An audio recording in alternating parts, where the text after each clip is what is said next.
Hello and welcome to the Asian Game presented by SMC, coming to you from the Thumama Stadium here in Qatar at the 2022 FIFA World Cup. I don't like saying it, but another disappointing night. Unfortunately for Asian football, we've seen Iran defeated 1-0 by the United States of America, and therefore their campaign at the World Cup ends second ahead of Wales, who my friend earlier on described as a bunch of honest toilers who aren't very good at toiling. So Iran are better than that, at least. Absolutely. Michael Church, Paul Williams. Paul, firstly, obviously disappointing, but I think there can be little quibble with the result for what was, not the best performance by Iran and a pretty decent one from America. Yeah, the Yanks, if we can call them that, were No, I don't think we can, but well, I'm going that's, to. Well, all right. We just want to have the disclaimer that that's you, not me and Michael. They were they were good in the first half. They were excellent in that first half, in fact. So Iran just lacked quality throughout the game. It was a mistake. You could clearly see. You mentioned it to me throughout that first half as well. To play Azmoun, who clearly was hampered by injury. His lack of movement in that first half cost Iran dearly because they were effectively playing with 10 men, and America sort of allowed Iran to have a little bit more of possession in the second half, but there was just a lack of quality throughout the game. It was a little bit like we saw with Korea yesterday, with just aimless crosses into the box that weren't going anywhere, and America were comfortable in defending it, and it was a disappointing, frustrating result for Iran because we know that they're better than that. They didn't show it when it mattered most, and here they are again exiting at the group stage. Yeah, I haven't seen America live in the tournament so far, but I'd heard good things, and they were really impressive. Yeah, a young team, a vibrant team, physically very, very good. As soon as they lost the ball, they were very quick to recover, held their shape well. It didn't allow Iran space to play into, neither allow them space to play over as well. So I thought, all credit, they could actually do something this tournament. I know this is not the North American game, but that's our sister podcast in the future. Michael, for you, was it a case of America just being too good, Iran being off their game, or a little bit in the middle? I think America's just too good, too quick, too athletic, too well organised, knew what they needed to do, knew they needed to win, and set about doing that. Look right throughout the team, Sergino Dest, Musa in midfield, McKennie in midfield. I mean, they dominated, particularly in central midfield in that first half. They were comfortably the better team. A little bit different when Christian Pulisic went off, with that injury, just give them less of an out in that attacking sense down the left-hand side. They weren't maybe as dominant, but I don't think anybody in Iran can have any complaints. They were comfortably beaten by a better side, and I think in some respects that makes it easier to take this loss. And Iran's exit, they just haven't been good enough, and they've been beaten by better teams. We spoke a lot in the build-up about the coaching change, what kind of impact that would have, the limited preparation, the fact that it was, I guess we kindly say, an experienced side. There wasn't, many young, fresh legs, and you look at America when they had players coming off that other kind of young dynamos coming on, and they could keep the same rhythm and tempo. Iran didn't have that option off the bench. The question is how much of this can be laid at the feet of Carlos Queiroz? It's a good question, and again, look, he was hired. He was hired because he knows the players. He's had success before. It was also hard to win this one game. He was also hired to take the team through to the round of 16. You're 100% right, and he's fallen short of that. And so it's going to be interesting to see what happens in terms of, do they keep him? Does he want to stay? Is the right thing to do a mutual parting of the ways? And what's the future for Iran? As you said, this is an aging squad. Yeah. There's 15 or 16 from the last World Cup squad in this World Cup squad, and they need to refresh. They need to rejuvenate. Is Queiroz the guy to do that? Probably not. They probably need a new coach, a new look, and build for the next Asian Cup, and then with an eye to the next World Cup. Paul, is this it? Is this the end of an era, the end of a generation of Iranian football, and however long it takes, whether it's one or two World Cups, a new cycle has to begin here? It certainly feels like an end of an era for this generation of Iranian players. I certainly agree with Michael. I think a fresh voice, a fresh perspective, a fresh approach is certainly needed. The fact that the World Cup expands to 48 teams, there's going to be 8 teams from Asia, allows Iran perhaps to sort of go through a rebuilding process, but probably still be able to get through, given that the quality that they still do have. But they're certainly going to need to refresh and rejuvenate after this, because you saw in that performance out there today, it simply wasn't good enough. And you compare that, as you said, to the Americans, who did have those fresh young players coming in, and the contrast was stark, and that's the direction that Iran now needs to go.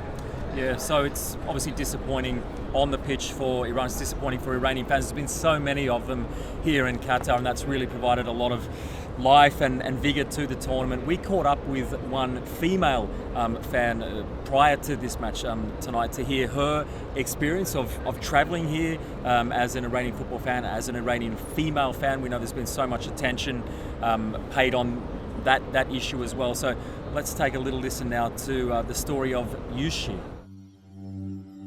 Iranians are a very big football nation. It's been always something that brought us together.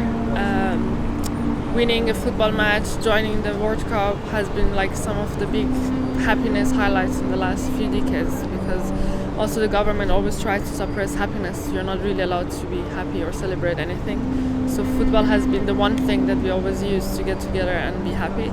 But this year, to be honest, is everything different. I can't even describe you the feeling. You will not understand how it is if you don't even know if you should be happy or sad for your national team. And that's how all Iranians feel now. The last game we won, and we didn't know, are we happy? Is this what we want?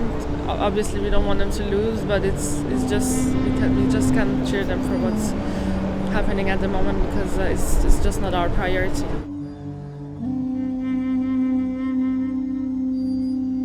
So for this World Cup, the government has made this football become very political, and they have very obviously used the national players in their favor. So I hope that in future we can stop them from mixing politics with football, because this is not what we want. And that the players will use their platform also to raise their voice when things like this happen. They're scared about the world knowing what's happening there, which is just being a brutal dictatorship, taking very basic human rights away from people. So as a woman, there are a lot of basic things and you cannot do. You cannot dress as you want, you cannot sing, you cannot even go to a stadium in Iran. I really thought long about it if I should go or not, because it's also not very safe for me and people like me who've been here. So for my safety, I left after the first game and I just came back today morning. But I thought this is my last chance. I still have ticket for this match. It's my last chance to be the voice of Iranians for another time, and use this platform to speak for the people who don't have the opportunity. Yes, and welcome back to the Asian Game presented by SMC. So disappointment for Iran. They follow Qatar in going home, which leaves us with 4 remaining AFC nations. The hopes of 2 of those go on the line tomorrow as Australia and then Saudi Arabia play their final group stage matches. Paul, Australia face Denmark, knowing a draw will be enough. The exact same situation that Iran were in essentially tonight. How do you think the Socceroos will approach things, and do you think that they can get the point that they need to secure passage through to the second round? Well, listening to Graham Arnold speak today, they're going to approach it exactly the same way they have the last 2 days. He spoke about the fact they're simply going for a win. They don't want to worry about the other permutations. If it's a draw, they're going out there to get the 3 points. And we've seen that they started the France game really well. They faded after a few minutes as a superior French side got on top of them, but then against Tunisia as well, they came out with the same intensity and they were able to carry that through for a longer period in the game. So I certainly expect that they'll continue that style of play as they come out tomorrow, look to get on the front foot early and try and get on top of Denmark. We know this Danish side is very, very good. Whether they'll be able to sustain that, I don't know. Perhaps got a slightly patriotic hat on. I'm choosing to remain optimistic because our optimism is fading fast at this World Cup, so I'm choosing to remain optimistic that Australia will get the draw. They met 4 years ago in Russia. They got a draw on that occasion as well with a Mile Jedinak penalty, so the same scoreline again will potentially get them through depending on what happens between France and Tunisia. I'm choosing to remain optimistic, but I think it's going to be tough, but I'm choosing to remain optimistic. Excellent. You're optimistic? I'm always optimistic. That's very good. Choosing to remain so. Michael, Saudi Arabia, Mexico. The equation is simple for the Saudi Arabians. They win and they're through. Can they do it? I think they can. I think, as we've talked about before, reviewing the last Saudi game, they're arguably been the best Asian team of the lot in terms of performances, in terms of the approach to the game, going in and playing on the front foot and really taking the game to the opposition. And look, that paid off against Argentina. They weren't so fortunate against Poland, but they still played very well. And look, Mexico are not going to be a pushover, but they've not been particularly convincing here either. I see no reason to be pessimistic about Saudi Arabia tomorrow. I think they're gonna have most of, if not the whole stadium behind them, and they're going to be up for it. And let's hope. Still, of course, missing a host of key players as well. I've got a quiz for you. In 18 previous World Cup outings, how many clean sheets have Saudi Arabia kept? Difficult one. I'm going to say none. One. When was that? A long time ago. 94. Against Belgium, the 1-0 win when Saido Warren scored that great goal. Like an encyclopedia, it's unbelievable. There you go. In all stuff. Okay, guys, so we will be back to review both those matches tomorrow. Yeah, on another massive day for the Asian Football Confederation here in Qatar. And to take you out tonight, here's a little bit of footage that we shot at something resembling a Saudi Arabian rave. This was at the Saudi house where we got accosted by the all sorts of fans, to be honest, the other night.